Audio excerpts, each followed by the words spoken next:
मदीद कहता है। दोस्तों, साइंस की शुरुआत उसी दिन हो गई थी जब इंसान ने दुनिया में कदम रखा था, मगर साइंसी तरक्की की रफ्तार में तेजी उस वक्त आई जब इंसान ने जंगलों से निकलकर गांव और शहर आबाद करने शुरू कर दिए। ज़राई पैदावार बढ़ाने के लिए जदीद तरीके इजाद कर लिए गए। घोड़ों की जगह गाड़ियों और बैलगाड़ियों की जगह जदीद मशीनों ने ले ली और फिर इंसान 21वीं सदी में दाखिल हुआ। इस सदी को साइंस का ताबनाक दौर माना जाता है। इस सदी में इंसानी अक्ल को माऊफ कर देने वाली इजादात सामने आई। ऐसी एक इजाद जिसने पूरी दुनिया को हैरान कर दिया, वो है मसनूई इंसानों की तैयारी। मसनूई इंसान यानी अब इंसानों की पैदाइश भी मसनूई तरीके से होगी, बिल्कुल ऐसे ही जैसे किसी पोल्ट्री फार्म में मुर्गियों के अंडों से चूजों की पैदाइश होती है। लेकिन सवाल ये है कि क्या ऐसा मुमकिन है? तो इसका जवाब ये है कि बज़ाहिर ये नामुमकिन है, मगर साइंसदानों ने इस नामुमकिन को मुमकिन कर दिया है। जर्मन साइंसदानों ने मसनूई बच्चादानी यानी मसनूई माँ का पेट बनाने में कामयाबी हासिल कर ली है और ऐसी मशीन तैयार कर ली है जिसमें किसी बच्चे की अफजाइश की वो तमाम तर सहूलियात दस्तयाब होंगी जो हर पैदा होने वाले बच्चे को माँ के पेट में मुयस्सर आती है। अगरचे बरसों पहले इस थ्योरी का आगाज क्लोनिंग से हुआ था, साइंसदानों ने क्लोनिंग के तजर्बात में नुमाया कामयाबियां हासिल की थी। ताहम क्लोनिंग के अमल में किसी दूसरी औरत के पेट को बच्चे की अफजाइश के लिए इस्तेमाल किया जाता था। इस तरीके को कुदरती ही कहा जाता था और दुनिया भर में इस तरीके से काफी बच्चों की पैदाइश भी हो चुकी है। हत्ता कि हिंदुस्तान के एक मशहूर अदाकार का तीसरा बच्चा भी क्लोनिंग बेबी है। जी हाँ, आप समझ ही गए होंगे, हम शाहरुख खान की बात कर रहे हैं। उनका सबसे छोटा बेटा क्लोनिंग के जरिए ही इस दुनिया में आया है। लेकिन दोस्तों, अब इंसान को पैदा करने के लिए मसनूई पेट इजाद किया जा रहा है। क्या ये मसनूई पेट कुदरत का मुकाबला कर सकेगा? ये कहना तो अभी कबल अज़ वक्त है।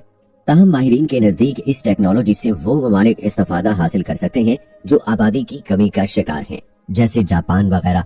जापानी औरतें अब बच्चे पैदा करने से कतराने लगी हैं, क्योंकि उन औरतों के ख्याल में बच्चे पैदा करने से खवातीन की जिसामत लटक जाती है, लिहाजा वो खूबसूरत और स्मार्ट दिखाई देने के लिए हमला होने से गुरेज करती है। और ये कल्चर जापान के साथ साथ सारे मगरब में भी फैल चुका है। इस वजह से जापान का शुमार दुनिया के उन ममालिक में होने लगा है जो आबादी की कमी का शिकार हो चुके हैं। लेकिन मसनूई इंसानों की इजाद के बाद आबादी की कमी का शिकार ममालिक इस कमी को पूरा कर सकते हैं। लेकिन दुनिया भर में जहां इस टेक्नोलॉजी को सराहने का सिलसिला जारी है, वहां इस पर तनकीद भी की जा रही है। तनकीद करने वालों का कहना है कि कुदरत के कवानीन को इस्तेमाल करके साइंसी तरक्की की जा सकती है और ये इंसान के लिए सूदमंद साबित भी होती है। मगर ऐसी टेक्नोलॉजी कभी भी इंसान के लिए फायदेमंद नहीं हो सकती जो कुदरत के कवानीन के मुतसादिम हो। इसके अलावा इस खदशे को भी नजरअंदाज नहीं किया जा सकता कि मसनूई पेट में तैयार होने वाले बच्चे सिर्फ इंसानी शक्ल में पैदा हों, मगर उनमें इंसानों की दुनिया का साथ देने की काबिलियत भी मौजूद होगी या नहीं। लिहाजा ऐसी सूरत में मसनूई तौर पर पैदा होने वाले बच्चे दुनिया पर बोझ बन जाएंगे और उनकी अफजाइश और देखभाल बहुत बड़े मसले की सूरत में सामने आएगी। इससे पहले इंसान ने मसनूई ज़हानत तैयार की जो इंसानों के लिए फायदेमंद साबित हुई। मसनूई ज़हानत यानी ऐसी मशीन जो इंसानों की तरह सोच समझ सकती हूँ और फैसला करने की सलाहियत भी रखती हूँ। कंप्यूटर की शक्ल में आज पूरी दुनिया इससे इस्तेफादा हासिल कर रही है, बल्कि अब तो इसके बगैर आगे बढ़ना भी मुमकिन नहीं रहा।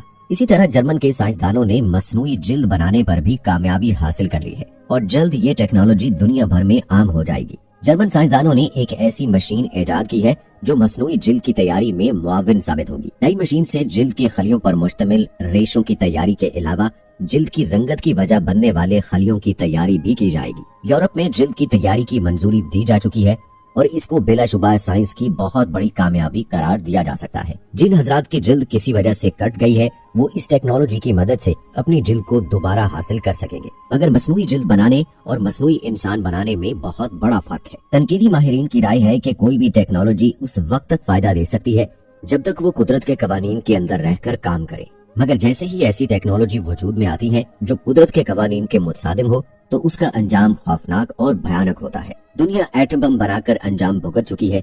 हिरोशिमा और नागासाकी की मिसालें हमारे सामने हैं। हम एटमी असरात में पैदा होने वाले माजूर बच्चों से भी वाकिफ हैं। उस सदी का सबसे भयानक वाकया अमेरिका का जापान पर एटमी हमला था, मगर मसनूई इंसान तो पूरी इंसानियत पर हमला है। इस टेक्नोलॉजी के मुखालिफिन की राय में मसनूई इंसानों की तैयारी पर पाबंदी होनी चाहिए, बसूरत दीगर खौफनाक और भयानक नताइज हमारा मुकद्दर बन जाएंगे। लेकिन इस टेक्नोलॉजी की हमायत करने वाले अफराद का कहना है कि ये जदीद टेक्नोलॉजी इंसान के लिए फायदेमंद होने के साथ साथ बेपनाह मुसर्रत का बाइस भी बन सकती है। जरा तसव्वुर करें कि एक माँ अपने बच्चे को मसनूई तौर पर तैयार होते देख सकेगी। वो बच्चा माँ के पेट में कैसे हरकत करता है और किस किस्म की आवाजें खारिज करता है, ये हर बच्चे के वालिदैन बराह रास्त देख सकेंगे। وہ نہ صرف بچے کی آواز سن سکیں گے بلکہ اسے اپنی آواز بھی سنا سکیں گے۔ ایک ماں کے لیے اس سے بڑی خوشی کی بات کیا ہوگی کہ وہ اپنے بچے کو دنیا میں آنے سے پہلے ہی اپنی آواز میں لوری سنا سکتی ہے، اسے دیکھ سکتی ہے، اس کی شکل و صورت بننے کا نظارہ کر سکتی ہے۔ سب سے بڑی بات یہ ہے کہ اس ٹیکنالوجی سے بانجھ جوڑے بھی صاحب اولاد ہو سکتے ہیں۔ اس تناظر میں دیکھا جائے تو کسی بانجھ خاتون کے لیے ماں بننے کا تصور واقعی خوشگوار ہے۔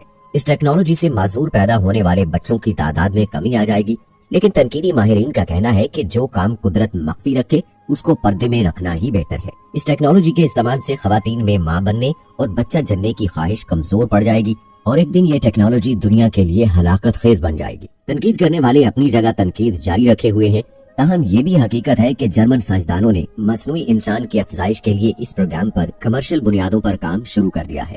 سائنسدانوں کے مطابق ابتدائی طور پر ہر سال 30,000 بچوں کو مصنوعی پیٹ میں تیار کیا جائے گا اور شروع میں صرف بانجھ خواتین کو یہ سہولت فراہم کی جائے گی۔ دوستو، ماہرین کی یہ بات قابل غور ہے کہ وہ مصنوعی انسانوں کی تیاری کو کمرشل بنیادوں پر کریں گے۔ در حقیقت پس پردہ اس سہولت کو فراہم کر کے بھاری رقم کمانے کا منصوبہ کار فرما ہے۔ ایک شادی شدہ عورت کی زندگی کی سب سے بڑی خواہش ہوتی ہے کہ وہ ماں بن جائے، مگر بانجھ خواتین اس نعمت سے محروم ہونے کی وجہ سے دکھ اور غم میں مبتلا ہو جاتی ہیں۔ مغرب میں تو بے اولاد عورت کو کسی خاص تنقید کا سامنا نہیں کرنا پڑتا، مگر مشرق میں عورت کا بے اولاد ہونا بہت بڑا عیب بلکہ جرم تصور کیا جاتا ہے۔ اسے عمر بھر لوگوں کے تانوں کا سامنا کرنا پڑتا ہے، لوگوں کی باتیں برداشت کرنا پڑتی ہیں۔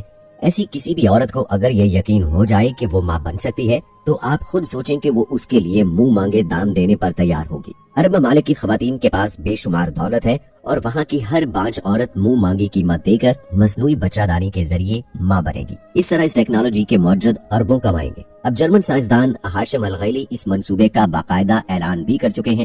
قابل غور بات یہ ہے کہ ہم نے قدرت کی عطا کردہ سوچنے سمجھنے کی صلاحیتوں کا غلط استعمال کر کے پہلے ہی بہت سی ہلاکت خیز چیزیں ایجاد کر لی ہیں۔ اب یہ انوکھی ایجاد ماں کی ممتا کی توہین کرنے کے ساتھ ساتھ قدرت سے براہ راست اعلان جنگ بھی ہے۔ کہیں ایسا نہ ہو کہ مصنوعی انسانوں کی تیاری میں ایک ایسا وقت بھی آ جائے کہ دنیا میں صرف مصنوعی انسان ہی رہ جائیں اور اصل انسان ناپید ہو جائے۔ اس بارے میں دوستو آپ کی کیا رائے ہے؟ آپ اپنی رائے کا اظہار کمنٹ باکس میں لازمی کیجیے گا۔ ملتے ہیں اگلی ویڈیو میں، تب تک کے لیے مجھے اجازت دیں۔ فی امان اللہ۔